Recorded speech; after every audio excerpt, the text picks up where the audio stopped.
estimados y estimadas. Les saluda nuevamente el doctor Alejandro José Gutiérrez Dávila. En esta ocasión, para hablarles de un tema sumamente importante y netamente filosófico. Pero antes, déjenme recordarles que se suscriban a mi canal Filosofía del Derecho, doctor Alejandro Gutiérrez, y denle pulgar arriba a este video para seguir recibiendo contenido de mucha utilidad y que les notifiquen todos los videos que estaré subiendo sobre este y otros temas muy importantes. Pues bien, como les decía, voy a hablar de un tema eminentemente filosófico. Siguiendo con la serie de temas de la demostración filosófica de la existencia de Dios, hoy voy a hablar de un tema de vital importancia: la refutación del argumento ateo de que Dios no existe debido a la existencia del mal, que no puede coexistir la bondad y el mal. Ese es un argumento planteado por los ateos o por el ateísmo. Por lo tanto, por medio de esta cápsula filosófica voy a explicar la refutación del argumento del ateísmo, de la negación de la existencia de Dios debido a la existencia del mal, planteado desde un razonamiento eminentemente filosófico. Pues bien, ya hemos explicado en otras cápsulas anteriores la demostración filosófica y lógica de la existencia de Dios. Dios existe debido a una serie de argumentos lógicos que hemos explicado y que ustedes pueden buscar en mi canal Filosofía del Derecho, doctor Alejandro Gutiérrez, los videos de demostración filosófica y existencia de Dios, parte 1, parte 2 y parte 3 para tener todo el antecedente. Lo que existe, la realidad, la existencia, es una cadena de causas. Esos principios lógicos los han corroborado todos los filósofos y los científicos a lo largo de la historia. La realidad es una cadena lógica de causas. Toda causa tiene una causa anterior. Sin embargo, la realidad como un todo, necesita de una primera causa, de un inicio. Porque todo es una totalidad y como totalidad tiene que tener un origen, una primera causa, porque no puede haber una cadena regresiva de causas de manera infinita porque sería ilógico. Entonces, racionalmente y lógicamente, la realidad como un todo limitado y completo necesita de una primera causa. Y esa primera causa es una operación lógica. Y si la primera causa es una operación lógica, quiere decir entonces que es una operación de carácter mental, es un pensamiento. Entonces, si la primera causa es una operación lógica, porque lo que le da origen a toda la estructura de los principios causales es la lógica. La lógica es una rama de la filosofía que estudia las reglas del correcto pensar, es una regla del pensamiento. Entonces la causa como un principio lógico es una operación lógica. Al ser una operación lógica es una operación del pensamiento.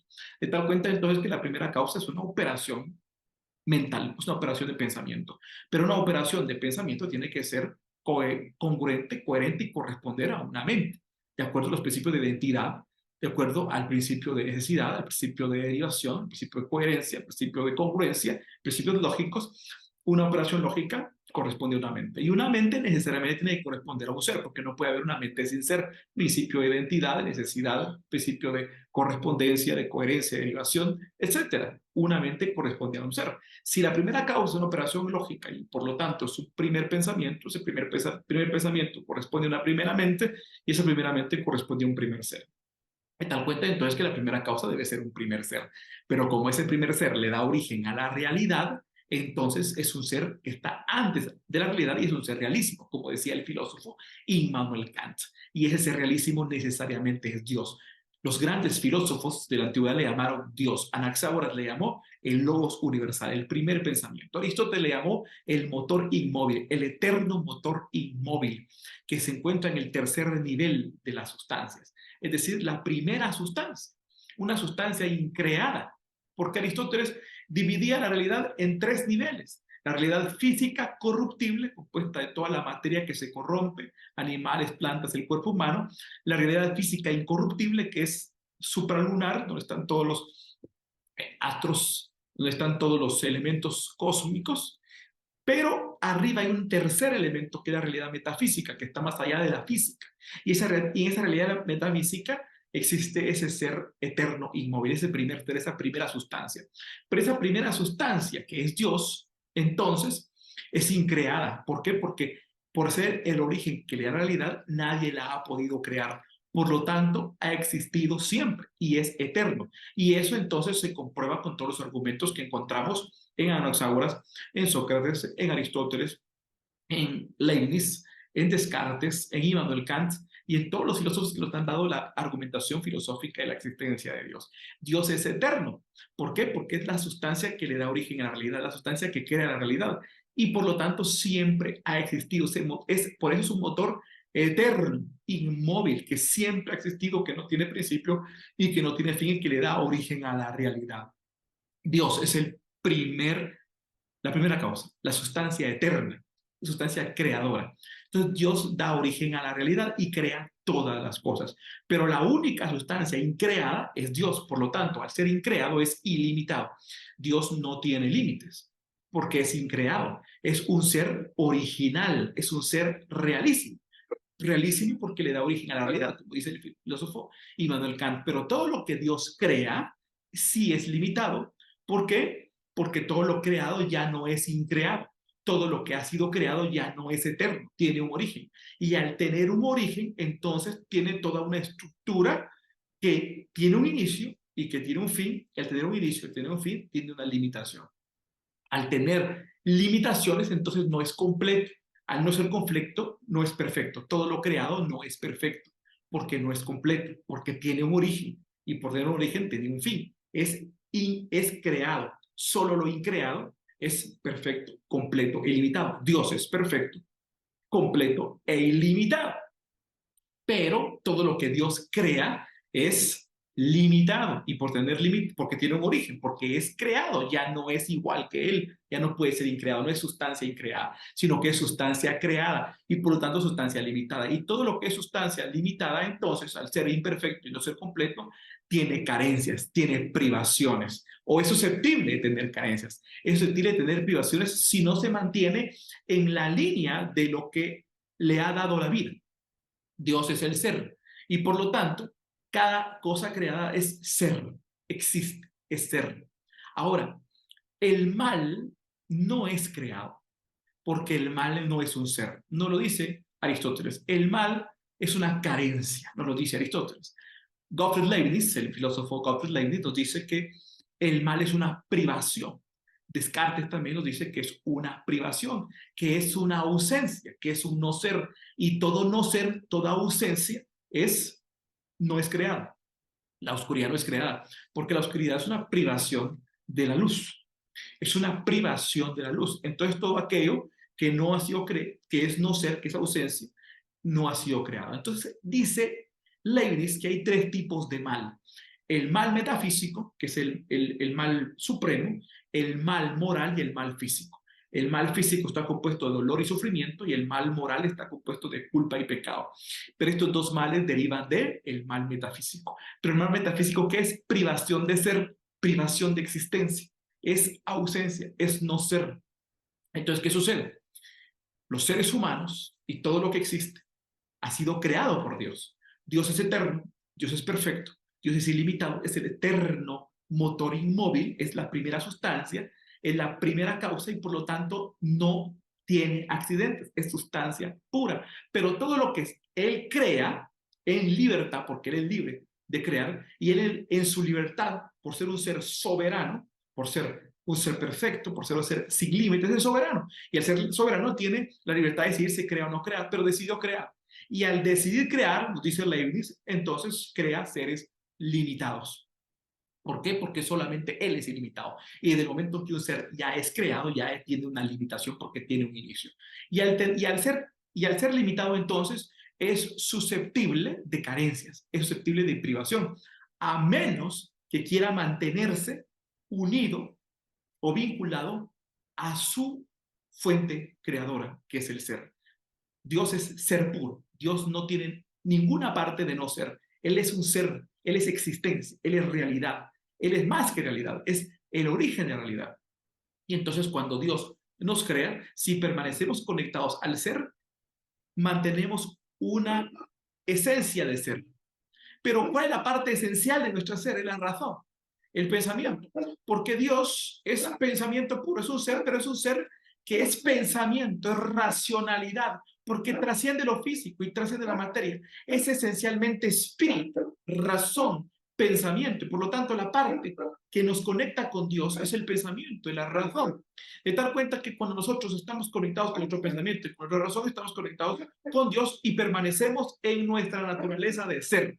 Sin embargo, Dios, que es soberano y que es libre, no crea robots, no crea seres autómatas, sino crea seres que tengan una asemejanza con Él. Y esa semejanza consiste en la libertad de decidir. Es decir, nos da libre albedrío, nos da la libertad de decidir, libertad de escoger, libre arbitrio, libertad de decidir. Dios entonces nos hace libres, así como Él es libre. Como Él es soberano, Él nos hace también soberanos, con la capacidad de autolegislarnos a través del pensamiento y la razón y de ser libres y de escoger. Y entonces podemos escoger entre dos cosas. Escoger entre mantenernos unidos a nuestra esencia de ser, la razón y pensamiento, a nuestra matriz, que es Dios, o escoger entre el no ser, la privación, la carencia, que es el mal. Y el mal metafísico es la privación, es el no ser, es la ausencia, es donde no existe. En palabras de Descartes, entonces, la privación consiste en no ser racional. No, la no razón es privación. El no pensamiento es ausencia. De tal cuenta, entonces, que el mal es ausencia de racionalidad, ausencia de pensamiento. Y los seres humanos, creados por Dios a su imagen y semejanza, es decir, nos hizo soberanos, nos hizo libres, no nos hizo iguales que Él, porque no podemos de ninguna manera, porque nosotros no podemos ser increados. Desde el momento que nos crea, ya no podemos ser igual que Él, porque somos creados y Él no ha sido creado. Somos limitados y Él no tiene límites. Somos incompletos y Él es completo. Somos imperfectos y Él es perfecto. Sin embargo, nos hace a su imagen y semejanza en el sentido que nos hace libres y soberanos de decidir, pero nos da la oportunidad de decidir entre mantenernos conectados a la esencia de la razón, que es Dios, el logos, el pensamiento, o apartarlo de la razón y elegir la ausencia de racionalidad, elegir la ausencia de ser, la privación. Y eso es el mal. El mal es privación, el mal es la no existencia, es el no ser, pero la privación es algo que existe necesariamente porque entre los seres creados.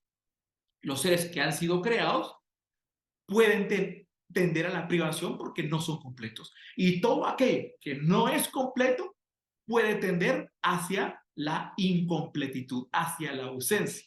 De tal cuenta entonces que al ver Dios que somos limitados y que no somos completos, nos da la oportunidad de decidir entre mantenernos conectados a Él, que es ser completo, ser perfecto, racionalidad pura, o caer en la privación de razón, en la privación de racionalidad y la privación de pensamiento.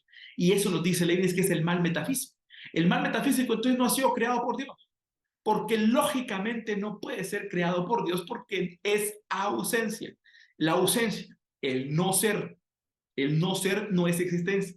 Al no ser existencia, el no ser no puede ser creado por derivado de los principios de coherencia y derivación. No deriva de nada. La privación surge de la nada. Por lo tanto, quebranta el principio de coherencia, decir que pudo haber sido creada. El no ser no es idéntico al ser. El ser es creación. El no ser es lo contrario a ser.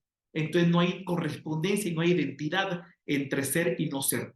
No hay identidad. Entonces, si no hay identidad y no hay correspondencia entre ser y no ser, y tampoco puede haber derivación de ser y no ser, porque el no ser no puede derivar del ser y es contrario al ser y por lo tanto no hay identidad entre ser y no ser, por lo tanto entonces no puede haber una razón suficiente para creer que el no ser pueda derivar del ser. Y por lo tanto el ser originario, el ser realísimo, que es Dios, no pudo crear el mal.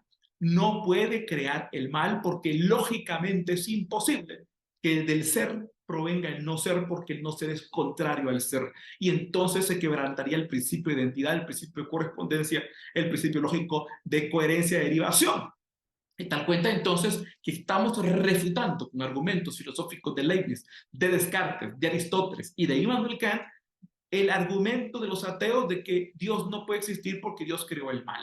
El mal no pudo haber sido creado por el origen del ser, no puede ser creado por la existencia porque el mal es inexistencia, el mal es no ser, el mal es privación, el mal no es no ser, es privación, es carencia, y esa privación, esa carencia puede existir derivado en los seres limitados. ¿Por qué? Porque al ser limitados y al ser incompletos, al ser imperfectos, entonces pueden tender hacia la privación, pueden tender hacia la carencia. Y entonces viene Dios en su infinita y soberana bondad, decide a los seres humanos hacernos a su imagen y semejanza, darnos soberanía y darnos libertad para decidir entre ceder ante la privación, porque somos sujetos limitados, o permanecer unidos a la nutrición del ser y permitir que el ser nos alimente a través de la razón y del pensamiento, del espíritu trascendente, del logos. Y entonces podemos permanecer en moralidad, como dice Immanuel Kant. La prueba más grande de la existencia de Dios es la moralidad. ¿Por qué? Porque solamente se puede ser moral presuponiendo la existencia de Dios, porque Dios es la primera idea y la moralidad es idea pura. Y por lo tanto, las ideas puras tienen que derivar de una primera idea pura, que es Dios. De tal cuenta entonces que la moralidad viene de Dios. Si solo presuponiendo la existencia de moralidad podemos ser morales. Es muy importante entonces entender y comprender de que con estos argumentos se ha refutado el argumento débil e insostenible del ateísmo, de que Dios no existe porque ha creado el mal. El mal no lo puede crear Dios porque se quebrantarían los principios lógicos de correspondencia, de coherencia, de derivación, de identidad y de no contradicción y de razón suficiente, porque el ser del ser no puede producir el no ser.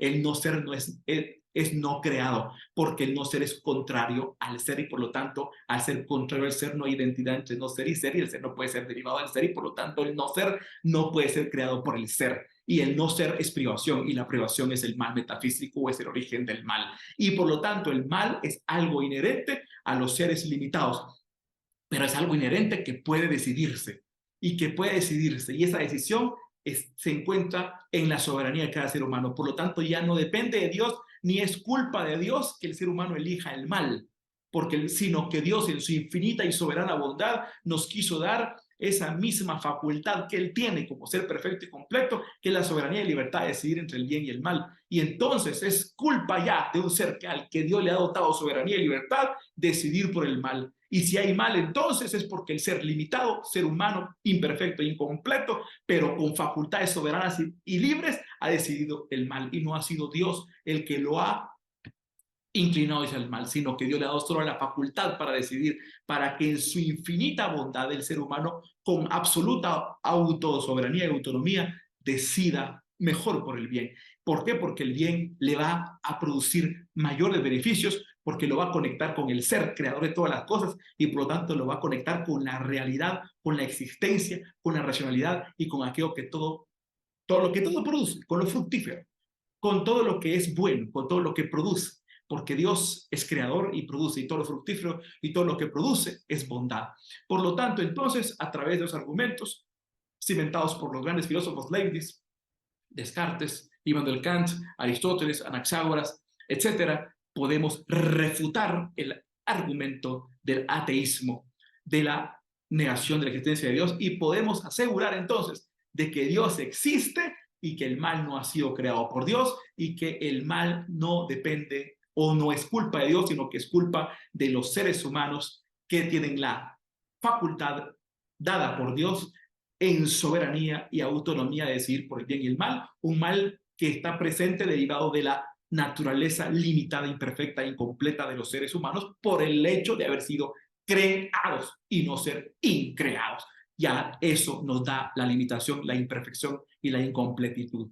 De eso entonces nos damos cuenta que a través de argumentos lógicos y filosóficos se comprueba nuevamente la existencia de Dios como la primera causa, como el eterno motor inmóvil, como el logos universal, ese ser increado, perfecto, completo, del cual derivan todas las cosas y creador de todas las cosas, ese logos, ese verbo, ese logos que se encuentra expresado en Juan capítulo 1, versículo 1, en el principio era el logos, y el logos era el equivalente correspondiente a la persona de Dios, porque el logos era Dios, quien está explicado en Juan 1.1, que ese logos, esa razón universal, ese primer ser increado, es la persona de Jesucristo, cuyo nombre en hebreo es Yeshua HaMashiach. Así que si quieren seguir recibiendo más contenido como este, relacionado con este tema y otros, pues suscríbanse a mi canal Filosofía del Derecho, Doctor Alejandro Gutiérrez, y den pulgar arriba para seguir recibiendo contenido de mucha utilidad, tanto de filosofía, filosofía del derecho, filosofía política y, por supuesto, otras ramas del derecho como derecho constitucional, etc. Así que fue un gusto compartirles. Saludos a todas y a todos.